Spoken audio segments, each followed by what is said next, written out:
Hey everyone, Willy here again with another episode of Embroidery Hub all about patches. So far, I've shown you how to digitize for patches, how to embroider bulk patches, and even how to attach patches with your embroidery machine, or even a heat press. This time, however, I am so excited because I get to show you my favorite method of attaching patches, which is using an industrial sewing machine. Hey Willy, I got a C- on my high school sewing project. The teacher's only comment was, "Seems reasonable."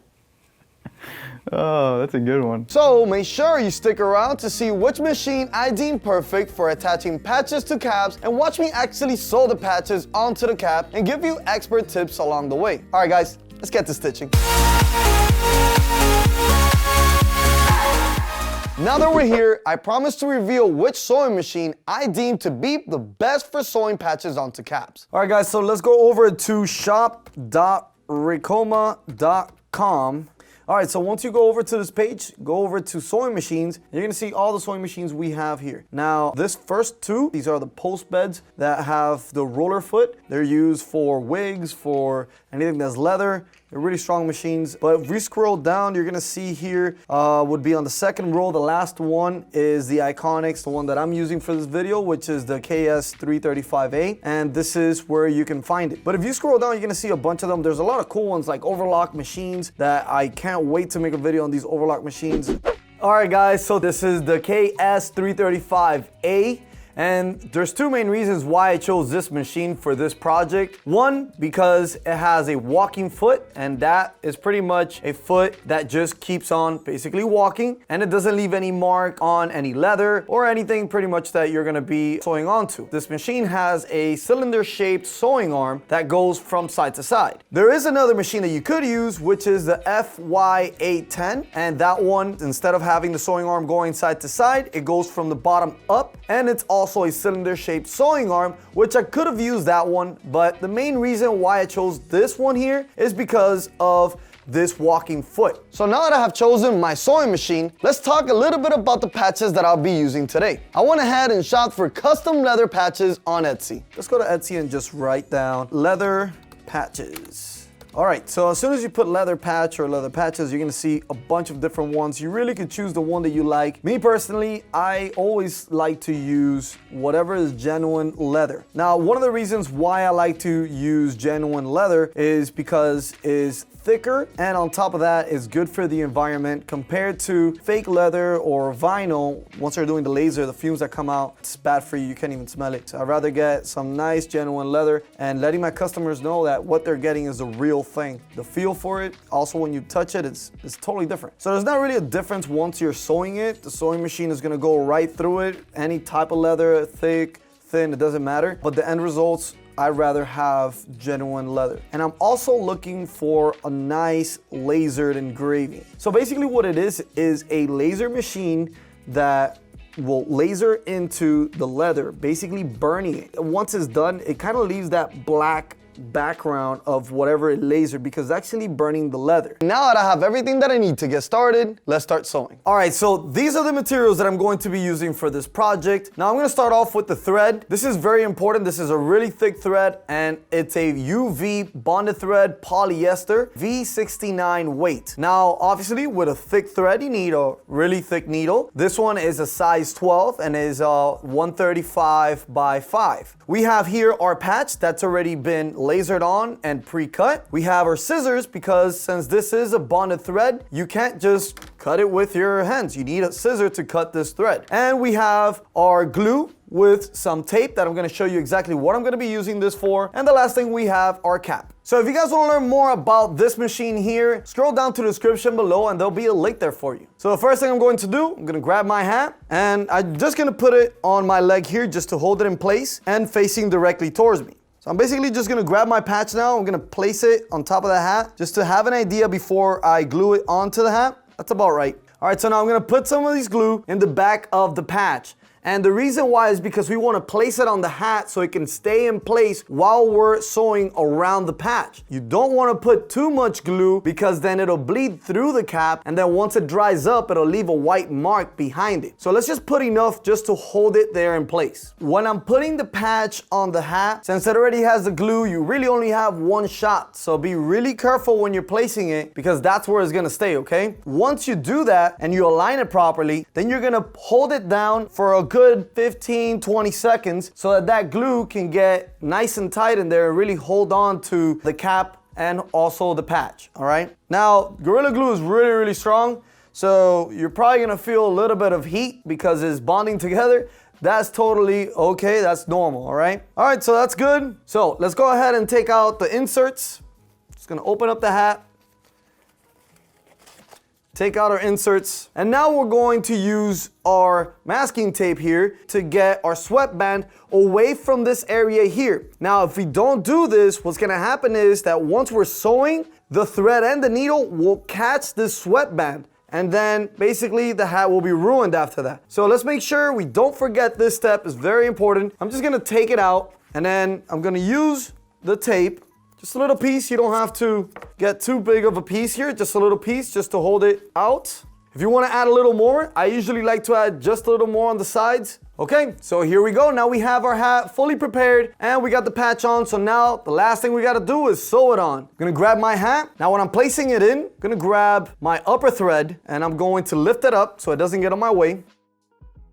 And now the same thread, I'm going to just place it towards me. So what I'm gonna do is I'm gonna align myself with the bottom tip. Now you can really start anywhere you like. It's just my personal preference to start, at least on this design, all the way at the bottom because it's really gonna help me guide myself. So for those of you that have never used a sewing machine, now I will be using both of my hands and both of my legs. So my right hand will be holding on to this wheel at all times and is mainly to control the speed of the machine, right? So with my left hand, I'm going to be controlling the hat and making sure that my lines are straight and that my stitches are going towards the place that I need them to go. Now with my left leg, I'm going to have it on the pedal and I'm going to be using it to press down and basically have the machine's motor turn on and start spinning. So all I'm really doing with my right hand is just holding it tight whenever I need to slow it down or to stop it. Or if I really want to stop it completely, then I just let go of my left leg.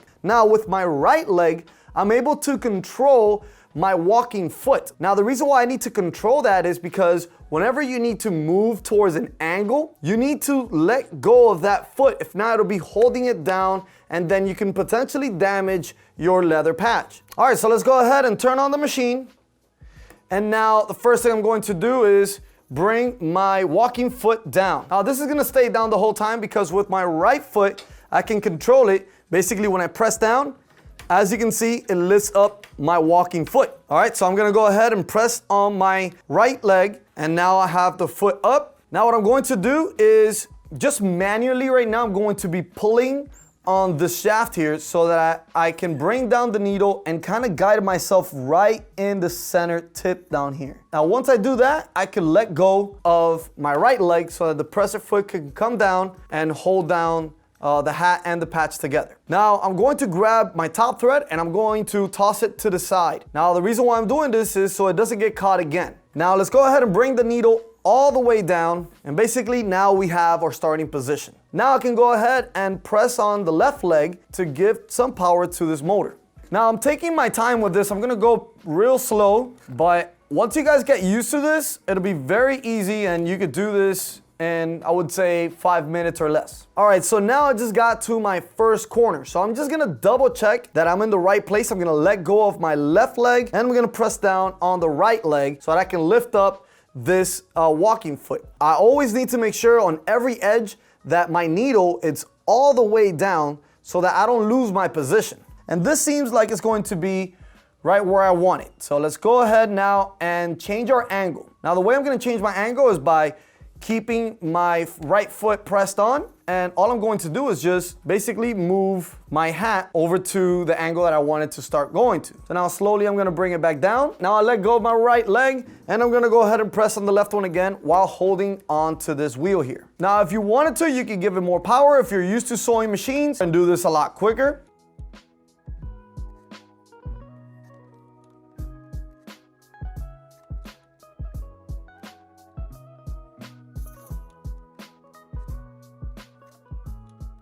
Let go now. Make sure my needle's all the way down because we just got to the other edge. And now I'm just gonna double check and see if I'm in a good position here. All right, it seems like I could go just a little bit higher. So I'm gonna do that. This foot will walk to a certain distance by millimeters. I have it set right now to 4 millimeters away, but if I ever need to make that shorter, for example now, if I do another 4 millimeters, I'll probably be off of the patch. So I don't want that. I probably want to go to like maybe 2.5. So there's a little knob here that you can just hold it down. And then once you put it at the number that you want it to, you can go ahead and now press on the power. And there we go. All right, so what you want to do now is lay the cap flat because on the top of the patch is always going to be where the most curves are. So we don't want to lose this nice straight line. Now don't worry, this is not going to damage your cap.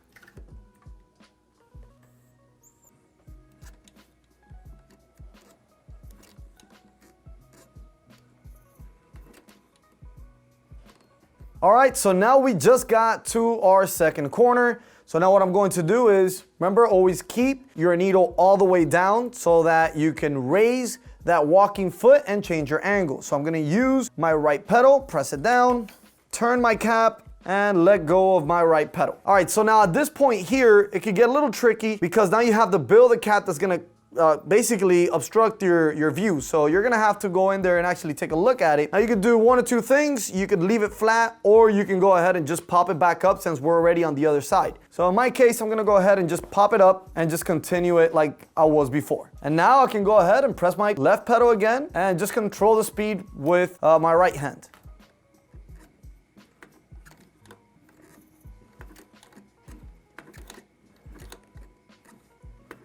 All right, so we're almost getting to our last corner here, so I'm gonna do the same thing. I got 4 millimeters off. I'll probably be way too off, maybe even outside of the patch, so I'm gonna go ahead and press this knob down one more time. This time I'm gonna bring it down to 3, and let's just give it a little bit of power with our left pedal. Now I'm going to let go of the left pedal, press down the right pedal, and it's basically the same thing over and over again. I could get a little closer to the edge so it can look like the rest of the cap. So for me to do that, I'm gonna have to bring it all the way down, maybe to a 1 millimeter off. So let's try that.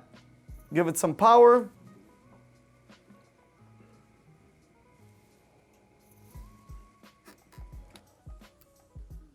And there we go. All right, so we made it to our last corner. Let go of the left pedal, press on the right pedal, give ourselves the same angle again to just bring it back down to the middle point, and that will be the last thing we do. Let's let go of the right pedal, press on the left pedal.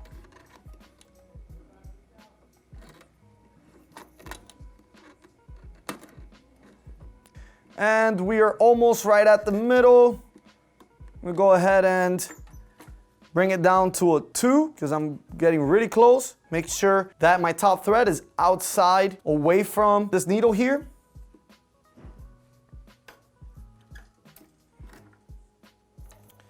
All right. Now I'm all the way at the bottom. I gotta do 2 more things. Is 1, check that I'm right at the center where I want it to be, and I am. Perfect. Now the last thing I have to do is make my lock stitch. So what is a lock stitch? It's basically a stitch backwards, at least one, so that it can really grab that thread. So just in case one day you take it out or you wash this hat, you don't want that thread to come out. So you have to give it a lock stitch. Basically it's just 1 stitch backwards, and that locks it up for you. So now to do that, all I have to do is hold down this gear here, the same one I've been using, bring it to the negative, which is all the way down, and I'm going to put it at a 3 millimeters. And now with the left pedal, I'm gonna press it, and there we go. Now, we're gonna go ahead and raise the needle up, so now we can take the hat outside. We're gonna grab this walking foot presser here and bring it up so it can be completely loose. Now let's take the hat out. All right. These threads, don't worry about it, just cut it Now you're always gonna have some threads that are loose, but this is very simple. You just go and give it a cut as close as you possibly can. And in the back, you should also have 2 threads. Just go ahead and cut these 2. All right. So now that we're pretty much done, let's go ahead and remove this tape. I'm gonna grab my insert, place it, and you can ship this out. And there we go, that's perfect.